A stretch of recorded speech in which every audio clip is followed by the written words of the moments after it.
भाइयों बहनों, रोजगार आपको आपके प्रदेश में मिलना चाहिए कि नहीं मिलना चाहिए? क्या बता दें कितने दिए इनके समय? अभी आप सुन रहे थे देश के यशस्वी प्रधानमंत्री नरेंद्र मोदी जी को और मध्य प्रदेश के यशस्वी मुख्यमंत्री शिवराज सिंह चौहान जी को। नमस्कार, आदाब, सत श्री अकाल। मैं हूं गिरिराज शर्मा और आप देख रहे हैं सरल टॉक। सभी से एक अपील है कि सरल टॉक की आवाज को सब्सक्राइब कीजिए और इसे सोशल मीडिया के हर प्लेटफॉर्म पर शेयर कीजिए। देश के प्रधानमंत्री नरेंद्र मोदी जी रोजगार की बात कर रहे हैं। कह रहे हैं कि भाइयों बहनों, आपके इलाके में रोजगार मिलना चाहिए कि नहीं मिलना चाहिए? मध्य प्रदेश में रोजगार मिलना चाहिए कि नहीं मिलना चाहिए? जो भी प्रदेश है, यहां पर हम मध्य प्रदेश का नाम ले रहे हैं, वो पूरे देश का प्रतिनिधित्व कर रहे हैं। कह रहे हैं कि आपके प्रदेश में रोजगार मिलना चाहिए कि नहीं मिलना चाहिए? रोजगार आपको आपके प्रदेश में मिलना चाहिए कि नहीं मिलना चाहिए? आपके इलाके में मिलना चाहिए कि नहीं मिलना चाहिए? और तो सबसे पहले हम मध्य प्रदेश की ही बात किए लेते हैं।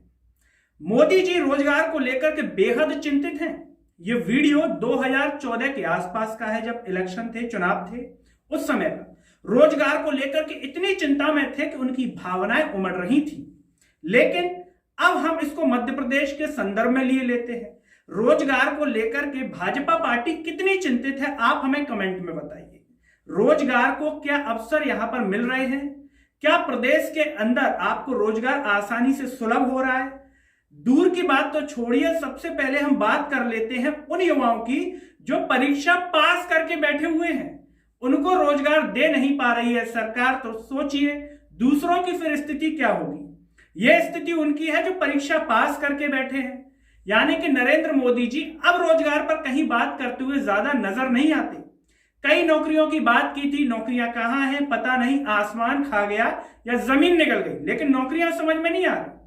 और इसके बाद हम बात कर लेते हैं मध्य प्रदेश के यशस्वी मुख्यमंत्री शिवराज सिंह चौहान जी की। वो कह रहे हैं कि कमलनाथ जी जो थे वो तो बच्चों से, युवाओं से बैंड बजवा रहे थे, ढोल चढ़वा रहे थे। रोजगार जो खुद नहीं दे पाए वो सवाल कर रहे हैं। ये तो बच्चों से ढोल चढ़वा रहे थे, बैंड बजवा रहे थे। इनने तो योजना को वैसे ठंडे बस्ते में डाल दिया था। बता दें कितने दिए इनके समय? जिनने युवाओं को तबाह कर दिया वो सवाल पूछ रहे हैं। योजना बंद नहीं की गई, योजना के स्वरूप में परिवर्तन का विचार अभी चल रहा है, उसका हम एक्सरसाइज कर रहे हैं। यानी कि क्या सवाल न किया जाए, ये कहना चाहते हैं मुख्यमंत्री शिवराज सिंह चौहान जी कि हमसे सवाल मत पूछिए। आप कैसे रोजगार देंगे? क्या उनके पास कोई ब्लूप्रिंट है? सिर्फ बड़ी बड़ी बातें नजर आ रही हैं, लेकिन रोजगार को लेकर के कोई ठोस कदम जमीन पर नजर नहीं आ रहे। अगर रोजगार दे पाने में इतने सक्षम होते तो मध्य प्रदेश का युवा आंदोलन क्यों कर रहा होता? आज मध्य प्रदेश की राजधानी भोपाल में जूनियर सेल्समैन पहुंचे। उन्होंने सहकारिता मंत्री अरविंद भदौरिया से मुलाकात की। उन्हें आश्वासन मिला कि जल्द से जल्द उन्हें नियुक्ति दे दी जाएगी। यानी कि सिर्फ आश्वासन मिल रहा है इस देश के अंदर, प्रदेश के अंदर। आश्वासन लीजिए, घर जाइए, बस से आइए, आंदोलन कीजिए, ज्ञापन दीजिए, आश्वासन ले जाइए, लेकिन नियुक्ति अभी तक नहीं मिली है। नियुक्ति को लेकर के कोई ठोस कदम उनके पास नहीं है। और इसके साथ ही जो मुखिया हैं शिवराज सिंह चौहान जी, वो कह रहे हैं रोजगार के स्वरूप को बदलने की कोशिश की जा रही है। रोजगार का जो स्वरूप है उसको बदला जा रहा है। अच्छा, इसमें कितना समय लगेगा ये उन्होंने नहीं बताया। यानी कि जो विद्यार्थी हैं वो इतने समय से इंतजार कर रहे हैं, अब किस स्वरूप को कितना बदलेंगे तो और कितना इंतजार करना पड़ेगा लोगों को। लेकिन सवाल वही आ जाता है कि जब मंत्री और नेताओं की बात आती है तो स्वरूप रातों रात बदल जाता है। मंत्री पद देना हो तो स्वरूप तुरंत बदल जाएगा, तनख्वाह बढ़वानी हो खुद की या जो नेता सांसद है उनकी तो स्वरूप बदल जाएगा। लेकिन जब आम जन की बात आती है तो धैर्यता के साथ बोलते हैं कि स्वरूप बदला जा रहा है। इस स्वरूप को बदलने में कितना वक्त लगेगा ये मुख्यमंत्री शिवराज सिंह चौहान जी ने नहीं बताया। आमतौर पर नेताओं के जवाब इसी तरीके से होते हैं, हमने अधिकारियों को आदेश दे दिए हैं, जल्दी से आपकी प्रक्रिया पर काम चल रहा है। लेकिन कब तक चल रहा है, कितना समय लगेगा? क्या इस पर कोई बात उन्हें नहीं करनी चाहिए? कितना समय लगेगा?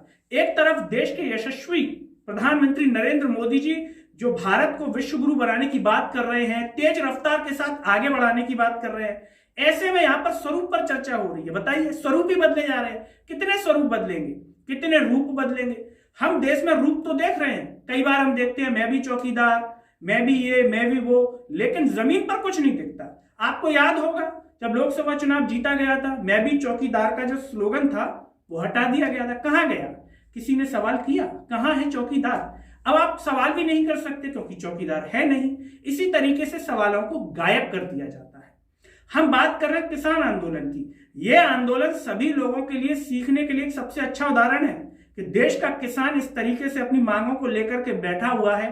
वो जानता है, भली भांति समझता है, यानी कि वो उन शिक्षित कई लोगों से बेहतर है जो आज देश के सामने उदाहरण प्रस्तुत कर रहा है कि किस तरीके से सरकार के सामने अपनी मांग रखनी चाहिए। आश्वासन वहां भी सरकार को दे रही है, वहां भी सरकार दे रही है, लेकिन वो घर नहीं गए। उन्हें पता था कि सरकार झूठ बोल रही है, फरेबी है, उन्हें मालूम है, तभी वहां डटे हुए हैं। वरना इतनी ठंड में अपने परिवार को ले जाकर के कौन वहां रुकता है?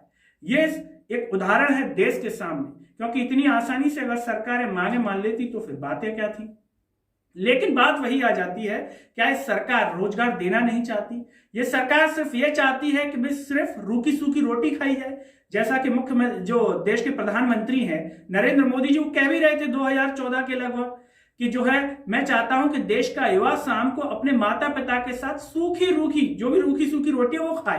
तो झारखंड की कई माताएं बहनें दिल्ली के अंदर बर्तन साफ करने के लिए मजबूर हो जाती है। भाइयों बहनों, रोजगार आपको आपके प्रदेश में मिलना चाहिए कि नहीं मिलना चाहिए? आपके इलाके में मिलना चाहिए कि नहीं मिलना चाहिए? और इसलिए भाइयों बहनों, हमने मेक इन इंडिया का अभियान चलाया है। हम चाहते हैं छोटे छोटे कारखानों का जाल बिछे, छोटे छोटे कारखाने लगे, हर गांव गली मोहल्ले में रोजगारी का अवसर पैदा हो और नौजवान अपने ही इलाके में रोजगार कमाए ताकि शाम को अपने मां बाप के पास जाकर के बैठ सके, मां बाप के साथ सुख दुख बांट सके, मां बाप के साथ बैठ करके रूखी सूखी रोटी खा सके। ये हमें करना है भाई। तो क्या चाहते हैं कि रूखी सूखी रोटी खाए, इससे ऊपर ना बढ़ पाए देश का युवा? यही स्थिति लग रही है। जो मध्य प्रदेश के शिक्षक हैं, जूनियर सेल्समैन है, पटवारी हैं, ये कैसे अपना खर्चा चला रहे होंगे? क्या इसका अंदाजा देश के जो प्रधानमंत्री नरेंद्र मोदी जी उन्हें है और मध्य प्रदेश के जो मुख्यमंत्री शिवराज सिंह चौहान जी, क्या उन्हें इस बात का अंदाजा है? आप तो आश्वासन देके इतिश्री कर लेते हैं, लेकिन इन बच्चों पर क्या बीत रही है इसका अंदाजा आखिर किसे है? इस बात का जवाब कौन देगा? आप तो आश्वासन देकर के सिर्फ अपने केबिन में कुर्सी पर बैठ जाते हैं। कोई नेक्स्ट मिलने आता होगा उसे कह देते होंगे नेक्स्ट को भेजिए, इससे ज्यादा तो कुछ है नहीं।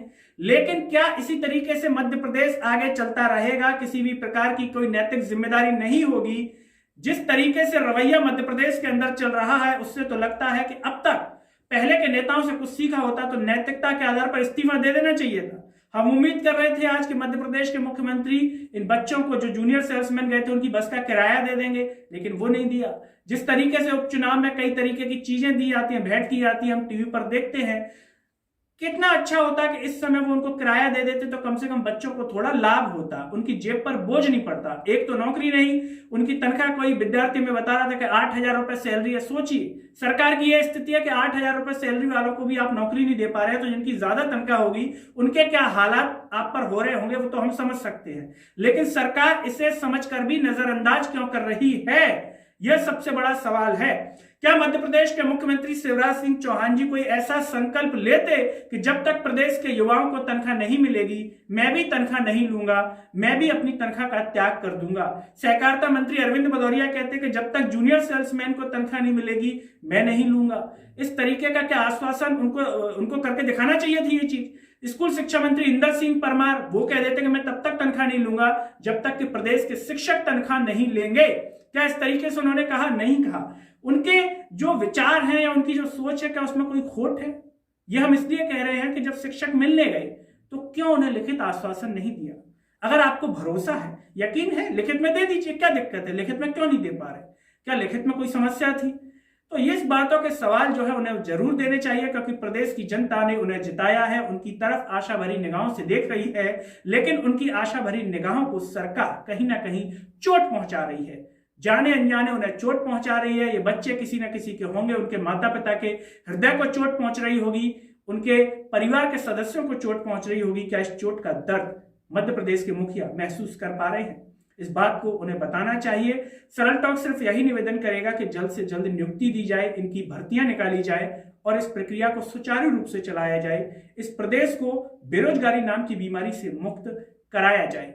चलते चलते सभी युवाओं से एक ही अपील है कि सरल टॉक की आवाज को सब्सक्राइब कीजिए और इसे सोशल मीडिया के हर प्लेटफॉर्म, आपके व्हाट्सएप ग्रुप, आपका status, Facebook, Twitter, Telegram groups पर शेयर कीजिए कि आपकी आवाज पहुंचे सरकार के कानों के साथ साथ जन जन तक। मेरे साथ इस वीडियो में फिलहाल इतना ही। मुझे दीजिए इजाजत। नमस्कार।